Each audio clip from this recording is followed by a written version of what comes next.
Sports, BT Sport and Premier Sports. I'm prepared to do anything I can to play for my country again. Do it then. What about your start to the game? It wasn't bad, was it? Why should an honest answer be a mistake? How can a modern day manager not have a mobile phone? Why should he? Oh. Now you're welcome along, football show. Champions League evening is progressing. In Group A, we have Liverpool 1-0 up against Rangers at Anfield. Trent Alexander-Arnold with the goal. In Liverpool's group, we have Napoli 3-1 up away to Ajax. They're a really good side, Napoli. 3-1 up away to Ajax. Group B, it's Club Brugge 1, Atletico Madrid 0. Interesting scoreline. Porto and Bayer Leverkusen are 0-0. And a full time from Group C, Bayern Munich 5-0 winners at home to Victoria Pilsen. And also in Group C, second half just starting, Inter Milan 1, Barcelona 0 is where we are in the Champions League this evening. Now, later on, Jackie Oatley is going to join us. Wolves have parted ways with Bruno Lage after 15 months. Despite a brilliant start, the whole thing has disintegrated in the final third of his reign. They simply cannot score a goal. We'll also ask Jackie about the influence of George Mendes at the club and the brilliance, we're happy to say, of Nathan Collins. He's made a big impression at Molineux already, so that is on the way. In the meantime, Mr. Tim Vickery waiting patiently. Hello, Tim. Very good evening to you. How are you doing, Joe? Yeah, great. Thank you. All is good here. So I suspect, well, certainly in Dublin, I'm not sure about other parts of the country, but certainly in Dublin, people here noted the queues of Brazilians making a huge effort and 3-4 hour queues to vote in the presidential election from afar. And I think we saw the passion of lots of Brazilians over here. In the main, I would think, to get the great imposter that is Jair Bolsonaro out of office. So this has been an acrimonious presidential race, and it will go to a second round. We had 48.3% to former President Luiz Inácio Lula da Silva. Bolsonaro got a better than expected, Tim, 43.3%, so we're going to have a runoff. Yeah, and that better than expected is depending on who you're listening to. This was a result that frustrated both sides. The established opinion polls had Lula perhaps, just perhaps, getting close to the 50% plus that he needed to win on the first round. So the established opinion polls weren't far off with Lula, but they very clearly underestimated the support for Bolsonaro, which they had in the late 30s and was 5 or 6 percentage points higher. So that was a frustration for the Lula campaign, although his victory in the first round always looked more possible than probable. But the Bolsonaro team had consistently poured scorn on these established opinion polls, and their expectations were, I think, wider of the mark, because they honestly expected that they would win on the first round with maybe up to 60% of the votes. Now, ever since Brazil has had re-election in the mid-90s, every sitting president has always been re-elected. So for the sitting president to lose by a massive margin, by 5 percentage points, by 6 million votes, it is an illustration, I think, of the ability of Lula to connect with the masses. Because broadly, Bolsonaro's far right did very well. A number of his former ministers and so on were elected for different positions.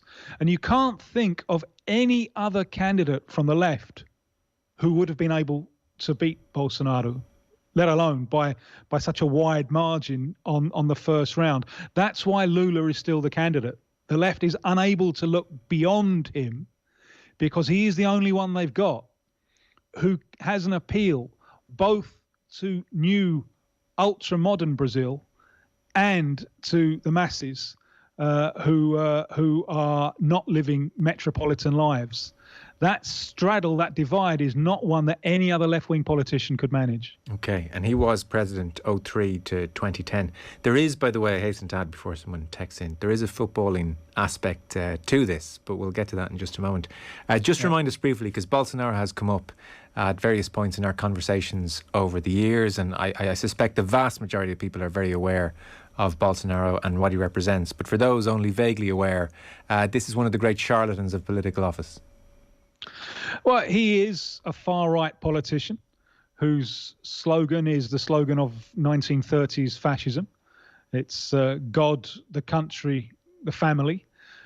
His program, his conservative agenda, is based on arming the population in the name of freedom, and based on the primacy of the individual, especially if that individual is white, heterosexual, male, over the collective. And that had an enormous effect on the government's response to the COVID pandemic, because I think the COVID pandemic is something that shows the basic nature of the human being very, very clearly. We are a social being. We're a collaborative being.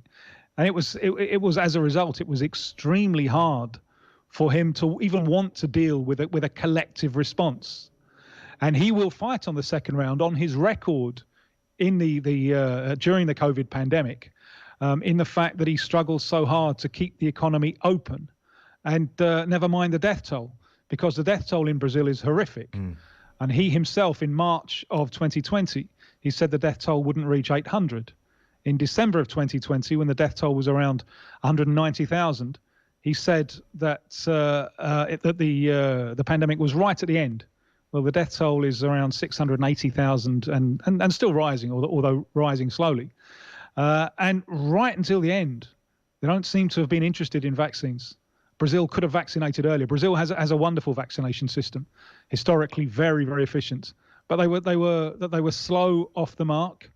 And I think had he handled COVID better, had it not been so grotesquely mishandled, I think he would have been elected on the first round. So the footballing aspect is interesting on a few fronts. For instance, you might talk to us about the place of the Brazilian jersey, because I was reading about this and I hadn't really realised this before. Bolsonaro nobody will be surprised to hear, based on what you've told us thus far, made a point of really claiming the Brazilian flag as part of his campaign trail, and claiming the famous yellow Brazilian football jersey. And it became synonymous with him in his campaign in many ways, to the extent that I was reading, and this is an extraordinary thing when you consider, I think, the love worldwide for the Brazilian jersey, not just in Brazil.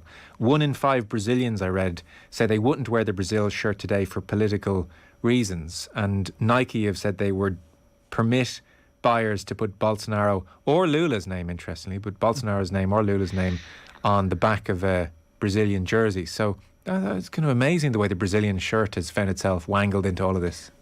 Yeah, this started in 2013 with those demonstrations against, well, it started off in Sao Paulo about transport, but ended up very focused against the government spending on the Confederations Cup. And they were mass, spontaneous demonstrations that actually started from the left. It was the left who were first involved, the left claiming the right to free public transport. Millions took to the streets, and lots of them were wearing yellow, which at that point had no fixed political connotation, left or right. But a slogan that emerged from those demonstrations was, "My political party is Brazil."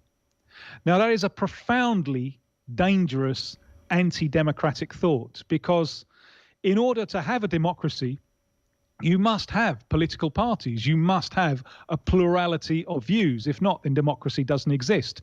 And from then on, it was so easy for the right, because the right always, in any situation, has a kind of claim on nationalism. So from that point, the right started to claim the yellow shirt as its own. And in subsequent years, it's been hugely associated with Bolsonaro. In recent times, if you see someone with a yellow shirt, it's pretty much clear that they are a supporter of Bolsonaro. We are seeing pushback now. And on Sunday in the elections, I saw plenty of people with the yellow shirt with Lula written on it as an attempt to push back. If Lula wins the runoff on October the 30th, then it's possible that the yellow shirt could be universalized as a way to try to heal. If Bolsonaro wins on the 30th, I think that's less likely, because I think the large minority of the country that hasn't voted for Bolsonaro, if that's the way that it pans out, will feel uncomfortable with the yellow shirt, which is extraordinary for World Cup year, because supporting Brazil in the World Cup is the most significant patriotic act of a nation, and it belongs to everyone. So if there is a Bolsonaro win, which I wouldn't rule out, then it'll be very interesting to see how many people who haven't voted him will feel comfortable with the yellow shirt. It is extraordinary in a World Cup year for this to have happened, and there is a certain political genius in claiming the beloved yellow jersey the way they did. Yeah. Oh yes, yeah. He's very smart, and he doesn't make a habit of losing elections. While he was in opposition, he railed against welfare payments. Welfare payments, these kind of welfare transferences of income were the dictatorship of the proletariat. During the pandemic, he didn't want to do them. He was forced by Congress into doing them. And he seized their popularity, and he's subsequently taken credit for them. And now one of the huge planks of his re-election campaign is welfare payments, and he's brought forward the date of this month's welfare payments in order to help his campaign at the end of the month. Well, only an idiot has actual policies, Tim. We know that. I mean, don't be so naive about that kind of business. So, look, in some ways, this next question is a touch naive as well, because tens of millions of Brazilians have voted for Bolsonaro. So to hone in on just a couple of footballers is odd. But for instance, Neymar released a video very much supporting Bolsonaro. I was reading the likes of Ronaldinho, Rivaldo, Lucas Moura, and I'm sure many, many others are prone to being Bolsonaro fans. Any particular reason? Has he made a point of trying to charm them and meet them personally? Or is it just that, well, look, law of averages means that some will support Bolsonaro? Yeah, Felipe Melo as well, who played the 2010 World Cup. There are a couple that are more problematic for the Bolsonaro government. Robinho has reappeared on social media for the first time in months and months and months. Now, Robinho, the former Man City, Real Madrid striker, and all of the elements of appeal have been used up. There is nowhere else for this case to go. He is a convicted rapist. And Italy today have asked for his extradition. They won't get it. They'll also ask, I think, for Brazil to incarcerate him. So that is a bit more problematic. And there's a little-known footballer or ex-footballer recently retired, which is extremely problematic. A fellow called Fabrizio Manini, let him live in shame, who went to social media after the elections and said that Bolsonaro supporters like himself should get in their cars and run down homeless people begging in the streets because the country can no longer sustain these worms. He deleted this post, but that shows you the more ugly side of this movement. Now, and it is a little bit unfair to home in on Neymar and so on. Everyone has the right to vote for who they want to. Although once you make that vote public, you are open to questioning, can you justify this vote? But why is it happening? It's a question that I receive all the time. Why are the footballers supporting the far right? And my answer is that this no longer appears far right in the Brazilian context. This God, country, family. Thiago Silva didn't mention Bolsonaro, but he put that slogan on his social media on the day of the election. This is utterly, utterly normal. It shows where the political debate has gone. It's become normalized. And I think if I can just take this a little bit wider, there's an international point to be made here about where the left stands in a context of deindustrialization. And Brazil has gone through a context of deindustrialization, because when you no longer have a strong trade union movement, it's very hard to get alternative narratives out in society. And let's look at the UK election in 2019 and the red wall, all of those former solid Labour seats that went to the Conservatives. What was the mechanism used? In the absence of a trade union movement, it was nationalism. In Brazil, you have the power of nationalism. We've talked about the use of the flag and the yellow shirt, but also fundamentally, you have the power of evangelical Christianity. And there has been a huge campaign, not by all, but by segments of evangelical Christianity, which is a hugely growing force in Brazil and does some good. It offers a support structure especially for poor migrants on the peripheries of the big city. But there also is a political project there with evangelical Christianity. One of the big evangelical churches published a thing recently saying it is incompatible to be on the left and be a Christian. That the type of evangelical Christianity is rugged, individualistic solutions, always the individualistic solution. It's very, very similar to the movement in the United States. And it's this kind of environment that these footballers that you mentioned, they have grown up in an environment of evangelical Christianity. And it's amazing the force that this has. I mean, Lula at the moment is trying to strengthen his religious credentials. And Lula, and you cannot be a candidate for president and be in favor of abortion. That one's gone. And sometimes, certainly in the last couple of days, I'm feeling a little bit like your candidate from the Middle Ages, because on the Lula team, they had to put out a statement last night denying that Lula is a Satanist, because there's all social media things that the far right do very well to this end, that Lula is a demon. On the other hand, Bolsonaro has had a very, very bad day, it seems, today, because a video has come out of Bolsonaro giving a speech in a Freemasons lodge. And from the point of view of his base constituency in the evangelical churches, that is a massive act of treason that some of them are going to find hard to forgive. So the weaponization, and it's been a project over the last few decades, with now maybe around 30% of the population are evangelical Christians. That is a hugely influential factor which has taken the country, certainly socially, to the right. And that's one of the reasons why the left needs Lula, because its other candidates are much more associated with metropolitan life and Rainbow Alliance issues. Lula, because of his age, because of his biography, and because of the history of what his government did, has attraction with an electorate which, because of the rise of the evangelical movement, is becoming further and further from the left. Okay, that explains it.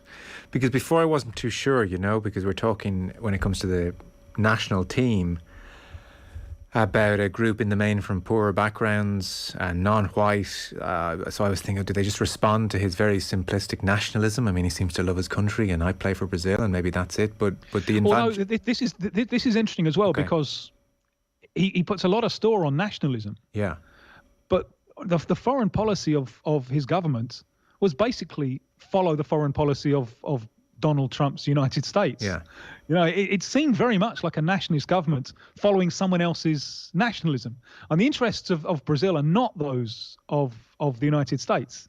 There is always room for conflict here. So, but I think that there is a lot of that responding to the simple, because the right always owns the thing of nationalism. I remember talking a few months ago to someone who works with these players in the Brazilian FA, and he was saying it's remarkable what a cultural level they can develop from the experiences of living in other countries and so on. But then he just shook his head and said, but they can't seem to get beyond the Bolsonaro thing. Yeah. It will be interesting in the Brazilian coaching staff. Yeah. Because even amongst the Brazilian coaching staff, I think that there's a division. The coach, Chichi, doesn't make his position public, but I think it's very, very clear that he's on the left. And so this is something which could, and obviously they'll try and batten down on this and not make it an issue during the World Cup. But there is potential for an element of disharmony here. There are players who are very, very strongly pro-Lula, but they tend to be the activists. Juninho Pernambucano, for example. Jair, who was a brother of Socrates, who started the 1994 World Cup as Brazil's captain. Casagrande, who played the 86 World Cup.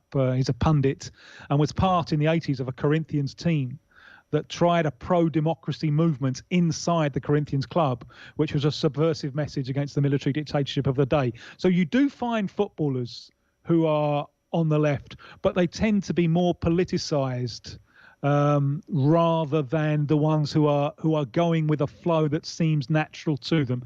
And if we complain about the footballers largely siding with the right, the artistic class, with some exceptions, but actors and musicians and so on, most have sided with the left. Yeah. So I think that kind of evens itself out. And as I say, in a democracy, everyone has the right to have their own candidate. But just as you were talking about the evangelical Christianity angle to this whole thing, I mean, there is no more overt display in world sport of devotion to Christianity than the Brazilian national team. You think when they win big tournaments, the "We Belong to Jesus" or "I Love Jesus" t-shirts come out, and Kaká in his Milan jersey, but you Google image, you see t-shirts "I Belong to Jesus." Neymar puts on headbands in a Brazil jersey, 100% Jesus. So there are very few teams actually in world sport that are as publicly devout. Brazilian religiosity continually confuses me, because we've been talking about its importance, and its importance certainly politically, but it's also very much a convenience faith. And if you ask a lot of people about their religion, I know that the plural of anecdotes is not data. Sure. But I remember once, years ago, having a friend of my stepdaughter's in the house who was from a kind of religious background, from a favela, and someone was called a Judas, and she said, "Well, what does that mean? Why are you?" She didn't know the story of Judas. Right. Right. So it's very. So on the one hand, it's extremely important. I often think it's almost like the substitute for a father figure in a country where the father figure is so often absent. That it's a shallow faith in some kind of father figure, but it's also a convenience faith. It's to be picked up and put down as required. And we're talking about the country of carnival, for crying out loud. I know. I mean, not to quibble, but Neymar never struck me as 100% Jesus, but there we go. Well, there you go. And if you sat down and talked to them about what's actually in the books, a lot of them won't have very much idea. And without being too much of a snob, I dare say as well, if you chatted them about Bolsonaro's policies, they wouldn't get too far either. No. And how you asked Neymar how has he justified his decision, and he does a little dance. This isn't a particularly sophisticated electorate. And as I say, once you take trade unions out of the picture, the narrative is much more easily dominated by the forces either of nationalism or by religion. Okay, listen, that's fascinating. We're out of time. I dare say the World Cup gets very interesting if Bolsonaro somehow refuses to leave office, having lost the election. Then we have a very, very different show, which we can talk about in due course. But Tim, we are out of time, so thanks so much. Appreciate it. My pleasure. Thank you. Tim Vickery with us live on the line from Brazil. Should let you know Liverpool now 2-0 up against Rangers. Mo Salah with the penalty. Napoli 5-1 on Ajax, and Inter Barcelona is now 1-1. And our football show coverage is with thanks to Sky. Watch all the football you love in one place, including the biggest Premier League games every weekend, live on Sky. Back in 1 sec. Football on Off the Ball. With Sky. Watch all the football you love, including the biggest Premier League games every weekend, live on Sky. Taking stock. The IMF and the Bank of England intervened to avert financial catastrophe in the UK. We talked to a leading political commentator about an extraordinary week for the UK economy. And closer to home, Budget 2023 will